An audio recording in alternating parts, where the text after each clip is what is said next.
And don't ask me anything about my acting work. I'm not here to talk about my acting work. We would only like to discuss tennis today. FYI, I'm totally that person who pretends like they suck, and then you get me on the court, and I'm like straight in your face. Yeah.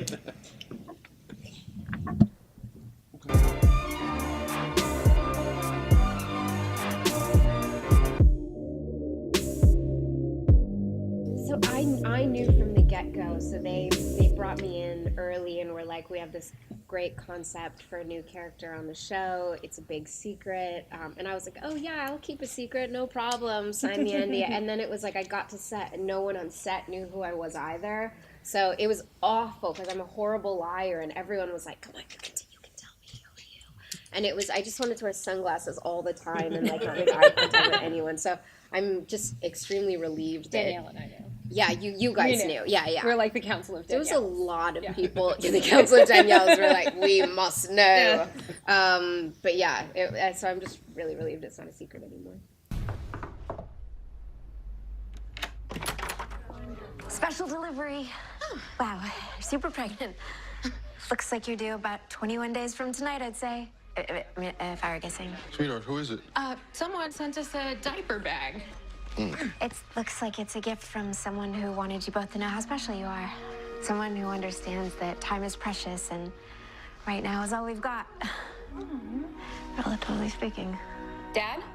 Hey, look what we got. Oh. Who sent that, Wally? Wally already sent us a bassinet, which apparently was owned by Moses. Was there a note? What's the chemistry like on set with the cast members? Hey, everyone. Everyone's really It's hard. I mean, we get along, but everyone else we just despise. It's fantastic, truly. And I mean, obviously, I spend the vast majority of my time with Jesse L. Martin, which any woman could be assigned a much worse fate. But generally, I think because everyone outside of us, I came in at the very tail end of season 1 for a hot second, but everyone else started at the same time, and it's really rare that the core cast of a show all starts on the pilot together and stays on together. So it's very much like a family. And I know I felt that, you probably felt this way this season, that when you start on the show as an addition, you sort of have to get kind of like integrated. It's like dating somebody, and you're like, oh God, I hope your mom likes me. Yeah, it's always scary when you come in. Like, I obviously didn't come in until 4th season, and I was like, ooh, everyone has their dynamic. Like, will they be cliquey? Will they be fake nice? Like, what will happen? And the Los Angeles fake nice. That's that we're very familiar with. No. And everyone was extremely welcoming and delightful and really cool. I remember when you were coming, we were all very excited. Awesome. Jessica and Danielle Panabaker knew each other prior to. So Danielle gave us all the heads up that Jessica was lovely and super fun to be around and totally amazing. So we were all really looking forward to her arrival. That's nice. I didn't know she said those things. She did. That's really nice. Yeah. That makes me feel good. Yeah. Congratulations on first of all the birth of your child in the series. Thank you very much. I'm so happy to be out of the pregnancy belly. In case you were wondering, it was super heavy. 2 questions. Going into the next season, firstly, how would you transition from now being a mother, and secondly, you now being a speedster, especially a speedster of color, how will you bring that sort of representation, to the viewers and everything? Please go first. Well, to the extent that I'm allowed to talk about anything, I think it's going to be interesting for my character to figure out, what, if anything, is going to be happening with her powers. Will they remain? Will they show up in her baby? How will that work out for Joe and Cecile in general? And how will, whether the baby has the powers or I have the powers or some version thereof, how will that incorporate itself into the family? And also, how does a baby factor into Team Flash? I mean, everybody's saving the world every week, and now we have an infant. and an entirely grown adult child who are part of the team that we all have to figure out what we're doing and get you home. I've coined my own, I don't know if I'm allowed to do this, but I like to call myself Baby Flash. I really hope it catches on. I like it. You know what? I'm going to use it until it does. Please do. Baby Flash. Baby Flash. I'm like, I really want to put it on Instagram, but I'm like, no, it's not cool if I write it first. If I do it Please first. say Baby Flash. Yeah, and then you can just that happen today? and and you just they'll be repost like, it. Yeah, Baby Flash. You guys, you're all on On the Baby Flash, please, thank you. Yeah, you're on the hook. We're coming after every one of you if you don't repost. Exactly. That's a really scary and important question. This is a very long-winded answer that I will try to say quickly. So I grew up in Canada in an incredibly white family.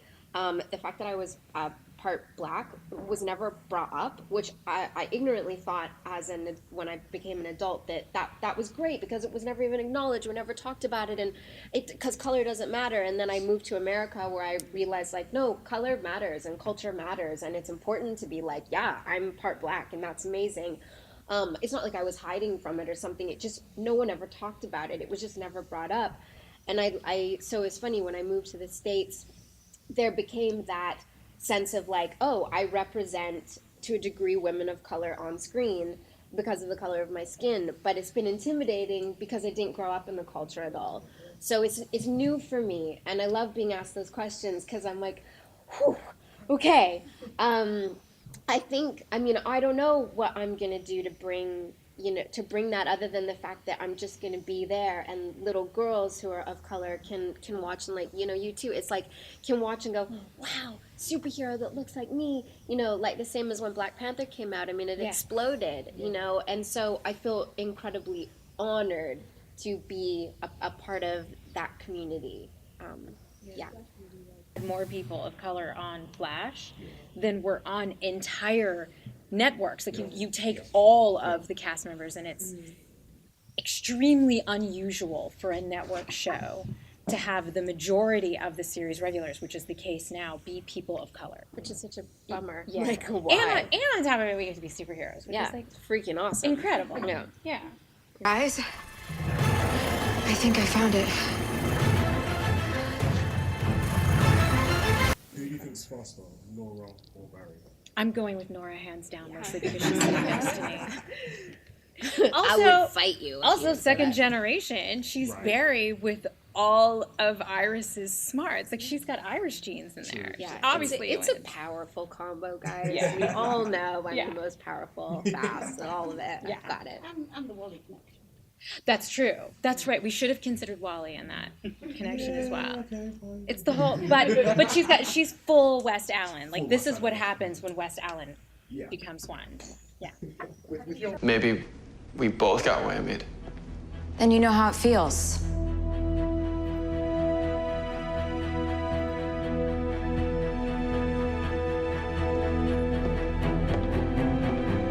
Hi, Barry. Or should I say the Flash?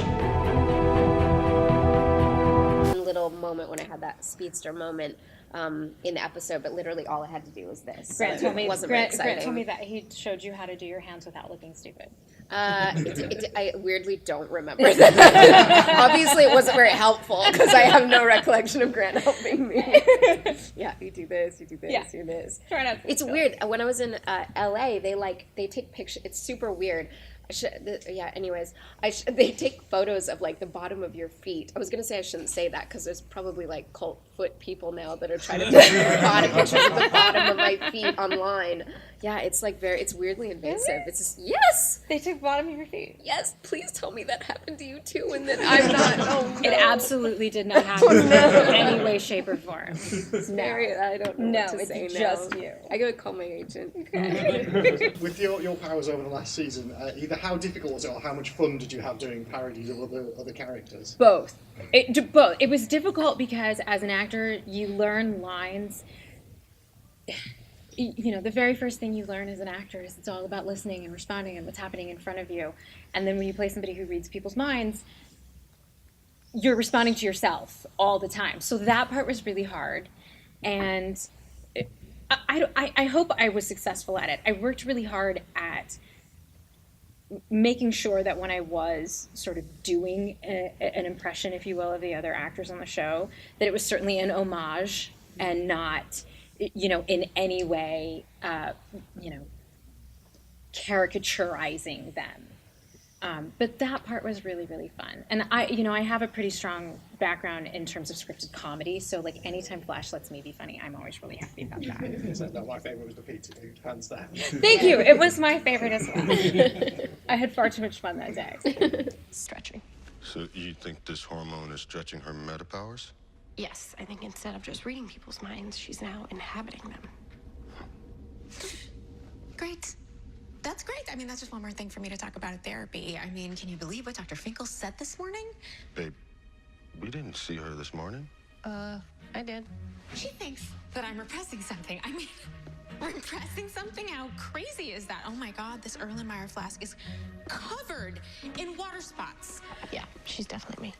Since being on The Flash, have any of you had an opportunity to sit down and read the comics or the source material behind what makes the show what it is? Oh my God! Don't look at me. I have some. Okay. And what I've found, and my best advice to Jessica coming onto the show a little after me, is that the source material is really helpful for a framework, but in terms of detail, it's best not to do like deep dives into the muck, because I know the fans get very attached to what happens in the comics, but what happens in a comic book, it does not always translate to television. And it doesn't also always translate into the evolution of a story.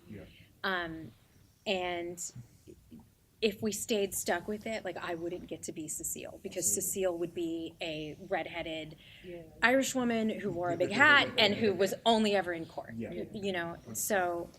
Yes, I tend to, when new characters come on the show especially, do a little sort of like just background to see how in the big picture it relates, and then you try to just sort of throw it away and let the writers do their thing. I was thinking I actually can't really answer that question because I realized that there's like another level to like who I am that's like a part of something else that I can't talk about. So that's kind of awesome. Yes. Yeah. So so next question, please.